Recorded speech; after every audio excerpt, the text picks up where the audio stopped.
these people who are helping to perpetuate and to keep these things going that you're fighting against? You know what? You know, a radio vice president or a radio president, and these things have all changed hands. You know, it's different people today. You know, is like, oh, yeah, there's a world government, but it's for the good of everything, Alex. And, you know, we've got to lower the standard of living here to help the third world. And, I mean, I've heard the speech repeatedly. So somebody came to you with that. You're a smart guy. The general public will tear you apart. You belong with the elite. You're a smart guy. No more black helicopters. No more Federal Reserve. You'll replace Rush Limbaugh, and we'll develop a TV show. I was offered basically to be Glenn Beck before Glenn Beck was even on the radar. So why wouldn't you take that job and then use their own duplicitousness against them? Because they know I'm honorable. They've been given intelligence files on me. So that's honorable? Hold on. They know I'm for real. They know I'm not going to sell out, boys. They know I'm not going to go on there and sell out. I'm not going to change what I say. I can't control what I say.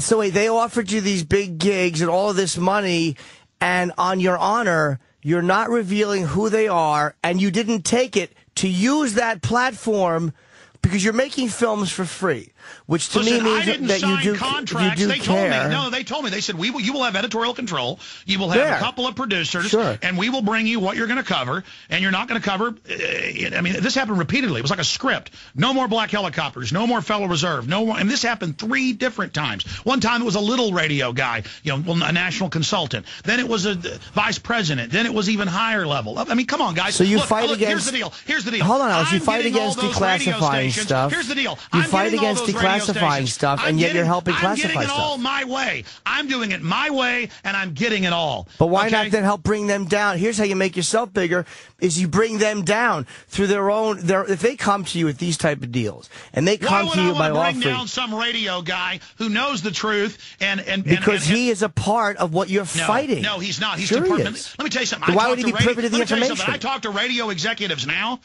And I mean people that are good friends with Rush Limbaugh and Glenn Beck and people like that. I talk to radio execs now who know I'm a good guy and I don't burn people, and they tell me, let me tell you the truth, these guys have all got bodyguards and know the New World Order's real, and we thought you were a kook 10 years ago, and we're scared, and a lot of people want to leave the country. So they came to a known kook, these radio CEOs aren't bad people. These radio CEOs aren't bad people. Alex, they came to a known kook. They came to a guy like you, and they just trusted you, and they said, look, we're going to tell you what we're telling you. We're going to put our careers and our jobs on the line by offering you this gigantic salary.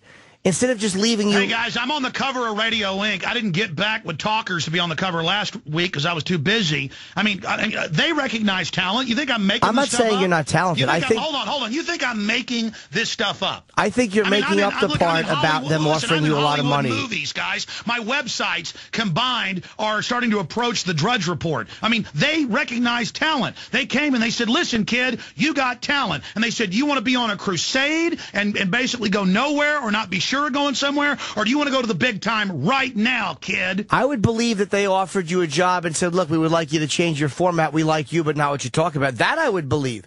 But you're saying you signed confidentiality clauses as far as them believing in the New World Order. You're implying that it's something like the New World Order, and they're somehow a part of it. They're going, hey, come with us. I was repeatedly given speeches that, because these guys don't want you to think they're dumb. They're like, yeah, there is global government, you know, but it's... So do you think that they were a part of it and believed it, or were just appeasing you to try to get you? You're saying two different things. That could have been it. Okay, well, that's kind of different than what you were saying. That's all I'm pointing out. Well, I'm telling you, well, I mean, look. It sucks you in slow. But the devil doesn't come and just tell you everything that is evil and then hold you to your honor to not tell everybody else. Hollywood people. I know a lot of Hollywood people. I've never really reached out to them. They've all reached out to me. And I have been with some of the most powerful people in Hollywood. I mean, some of them you wouldn't believe. I mean, I'm talking about Colin Quinn. No, I'm talking about I'm talking about the biggest lawyers in Hollywood. I'm talking about some of the biggest producers. I'm talking about people that have made billions of dollars. I'm talking about above Brad Pitt level, okay? I'm talking about the highest levels. Okay, we get it. They all know this stuff's real, okay? All right, but again, they all know, and they're scared, and they want to break the order. You know what? I woke up Bruce Willis. I can talk about that because Rick Linklater's talked about it. Okay, Jimmy did a movie with him. Yeah. Well, the point is, Bruce Willis, you know, was basically a right-wing neocon until he saw my films when he was here making a movie in Austin 3 years ago. And I wasn't even going to talk about it. And then Rick Linklater came on my show and said, yeah, I woke up Bruce Willis with your videos. He said now he understands the New World Order and how both parties are controlled. And then Bruce Willis, a few months later, gave a Vanity Fair interview. And he said, yes, I no longer am basically the way I was. The same people that killed Kennedy are the ones running America today. It's a world government. Then I'd love to sit and have a debate with Bruce Willis. I don't say that you haven't turned people that don't believe you or you're not a smart guy, but I do find it difficult to believe. Bruce Willis. I'm talking about the people that I do find it difficult to believe that they would come and just offer you. I'm talking about people that run entire studios. Know their water's being Why do they poisoned. trust you enough, Alex, to tell you this stuff when what you do is talk about this stuff for a living? Because it's known that I don't. Somebody says this is incompetence. It's incompetence. But no, you're a man of honor, and people respect that.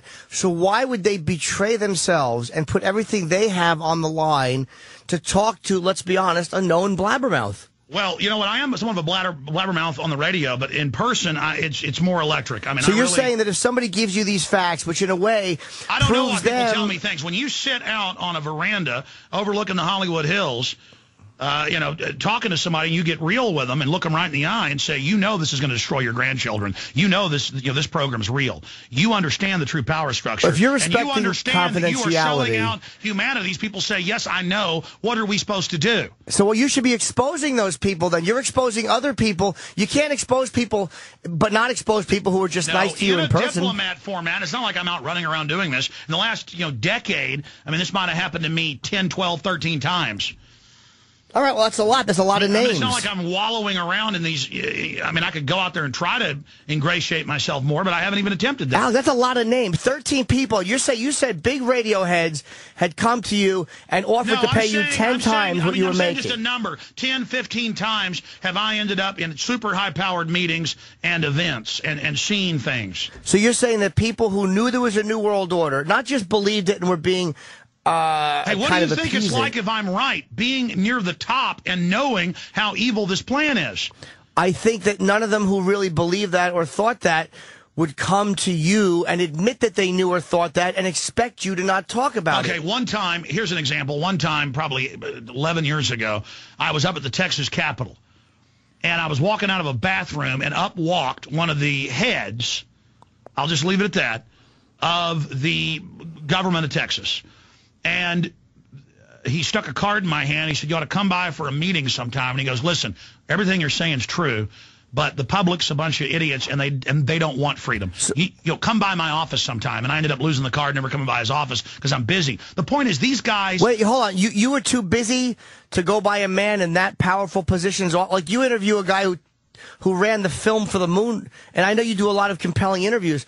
Why would you blow that off, or why would you protect his name when this is a guy you could put a face to the theory? No, because I could tell by what he said in that 2-minute conversation was they wanted to, basically offer me something or try to. It's all about influence, all about networking. So you wouldn't go and just try to somehow engage that man and learn what you could? No, I'm saying all the stories I just told you are stuff that fell in my lap. Right, so why not? Why do extra Googling? I'm doing 2 interviews today. I got a 4-hour radio show coming up in an hour and a half. I'm working on a film on bioweapons and chemical weapons in the food and water supply that's scaring the hell out of me.